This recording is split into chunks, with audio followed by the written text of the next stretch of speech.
Hello guys, स्वागत है आप सबका एक बार फिर से हमारे यूट्यूब चैनल पे।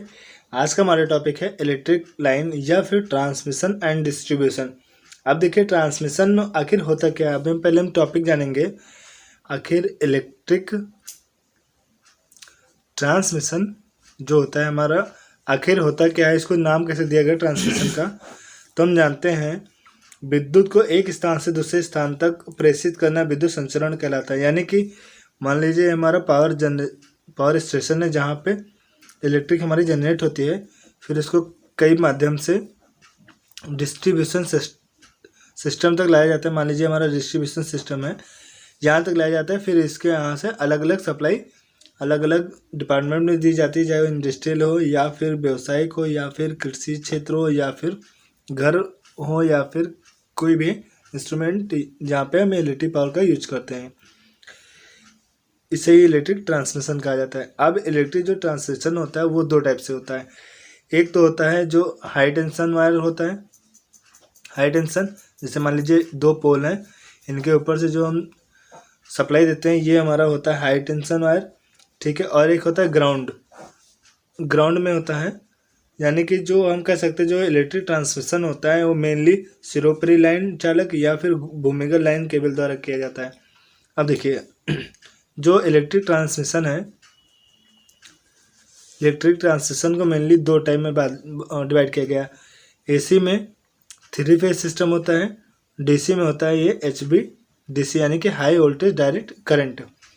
ये हमारा इलेक्ट्रिक ट्रांसमिशन हो गया। अब जानते हैं डिस्ट्रीब्यूशन के बारे में। अब हम जानते हैं इलेक्ट्रिक डिस्ट्रीब्यूशन। आखिर इलेक्ट्रिक डिस्ट्रीब्यूशन होता क्या है। जैसे मान लीजिए हमारा डिस्ट्रीब्यूशन सेंटर पे हमने इलेक्ट्रिक सप्लाई ली, वो भी पावर जनरेशन स्टेशन से। तो अब इस डिस्ट्रीब्यूशन सेंटर से हमने अलग अलग या इंडस्ट्री में दे दिया या फिर एग्रीकल्चर डिपार्टमेंट दे दिया या फिर जहाँ पे कस्बे होते हैं, जहाँ पे बहुत सारे घर होते हैं, वहाँ पे दिए। अब ये जो सिस्टम है इसको बोलते हैं इलेक्ट्रिक डिस्ट्रीब्यूशन, क्योंकि हमने इलेक्ट्रिक का डिस्ट्रीब्यूट कर दिया इन अलग अलग डिपार्टमेंट। अभी मेनली जो हमारा डिस्ट्रीब्यूशन होता है ये भी हमारा मेनली 2 टाइप से होता है। एक होता है सिरोपरी लाइन द्वारा। सिरोपरी मतलब जो हमारा पोल के ऊपर से डिवाइड किया जाता है, पोल के ऊपर से भेजा जाता है। जैसे मान लीजिए पोल होते हैं, इनके ऊपर से जो सप्लाई भेजी जाती है उन्हें बोलते हैं सिरोपरी यानी हाई टेंशन। और जो ग्राउंड के अंदर से केबल द्वारा भेजे जाते हैं उन्हें बोलते हैं ग्राउंड वायर यानी भूमिगत लाइन। अब हम डिस्ट्रीब्यूट कर चुके हैं, ट्रांसमिट कर चुके हैं पावर का। अब हम बात करेंगे इलेक्ट्रिक यूटिलाइजेशन यानी कि पावर का उपयोग, ठीक है। हम जानते हैं कि विद्युत उपयोग ऊर्जा को विभिन्न क्षेत्र में उपयोग करना, या फिर जैसे हमारे पास एक होता है इंडस्ट्रियल जहाँ पे विद्युत का बहुत बड़ी मात्रा में खपत होता है। दूसरा हमारा हो गया एग्रीकल्चर डिपार्टमेंट, जहाँ पे भी इलेक्ट्रिक का उपयोग करते हैं। जो हमारे हाउस होते हैं, घर होते हैं, बिल्डिंग्स होती हैं, जो भी जितने भी डिपार्टमेंट हैं, जैसे आवासीय हों, औद्योगिक हों, व्यावसायिक हों, कृषि संबंधी इत्यादि में इलेक्ट्रिक का उपयोग किया जाता है। अब इन इलेक्ट्रिक को मैक्सिमम 4 भाग में डिवाइड किया गया। जिन 4 भाग में डिवाइड किया गया वो थे हमारे low voltage, medium voltage, high voltage, extra voltage. अब इनको डिवाइड किया गया। अब इनके बारे में हम जानेंगे कि आखिर इनको डिवाइड क्यों किया गया। हमारा जो पहला था लो वोल्टेज, इसमें डिवाइड करने का मुख्य उद्देश्य ये था कि जो इनमें वोल्टेज यानी कि जो करंट की वैल्यू या वोल्टेज की वैल्यू होती थी वो 250 वोल्ट के नीचे होती थी। यानी कि ये हो सकती थी 200 वोल्ट हो सकती थी, 230 वोल्ट हो सकती थी, 220 हो सकती थी, 240 हो सकती थी।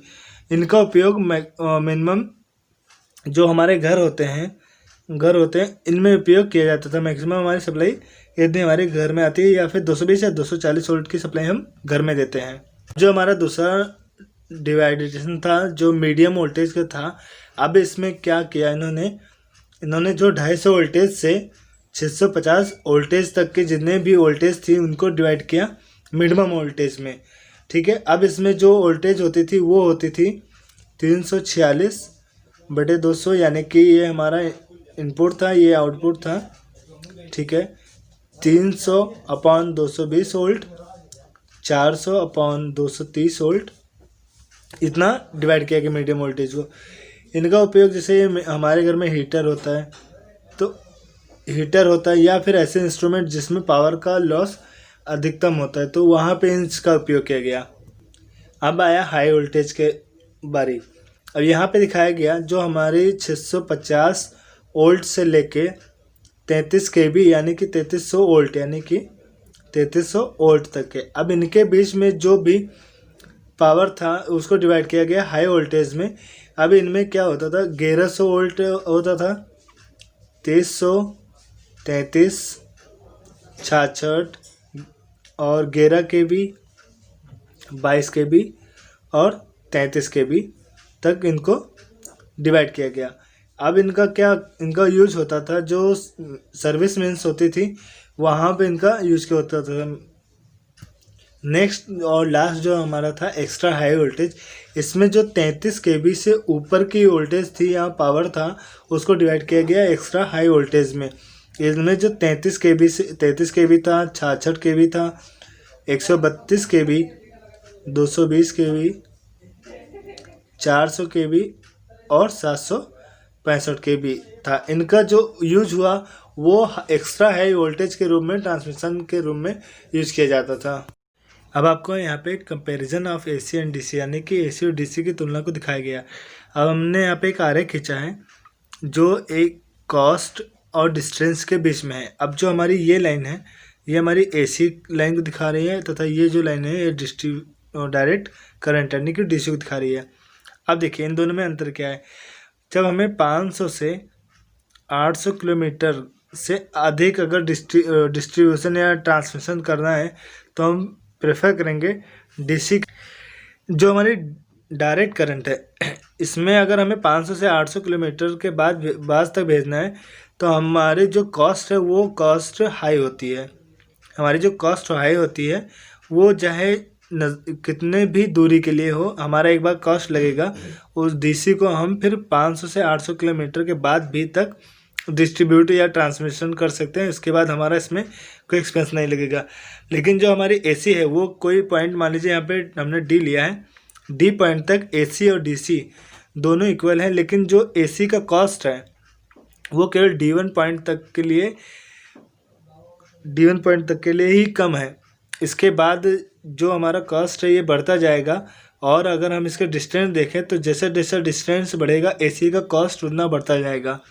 यानी कि और DC का देखें तो हमारा एक बार कॉस्ट हमने यूज किया, लेकिन हमने अगर हम इसको आगे बढ़ाते गए यानी कि डिस्ट्रीब्यूट और हम आगे 800 किलोमीटर तक अगर करना चाहें तो हमारा जो जितना कॉस्ट लगा था वो कॉस्ट प्रॉपर रहेगा। लेकिन इन केस द AC ये अगर इसको और आगे बढ़ाते हैं तो हमारा देख लीजिए ये जो कॉस्ट है और डिस्टेंस अकॉर्डिंग टू कॉस्ट, ये कॉस्ट हमारा और बढ़ता जाएगा। इसलिए अगर डिस्ट्रीब्यूशन या ट्रांसमिशन लाइन में जब इलेक्ट्रिक सप्लाई को आगे भेजना था तो वहाँ पे 500 से 800 किलोमीटर ये मैक्सिमम रेंज होता है जहाँ पर हम AC DC को भेज सकते हैं। लेकिन इसके बाद जब हमें भेजना था तो हम उसके लिए DC का यूज़ करेंगे, क्योंकि इसमें कॉस्ट तो एक बार लगेगा, लेकिन फिर इसको इससे हाई डिस्टेंस पे भी भेज सकते हैं, लेकिन इसमें कोई कॉस्ट नहीं लगेगा।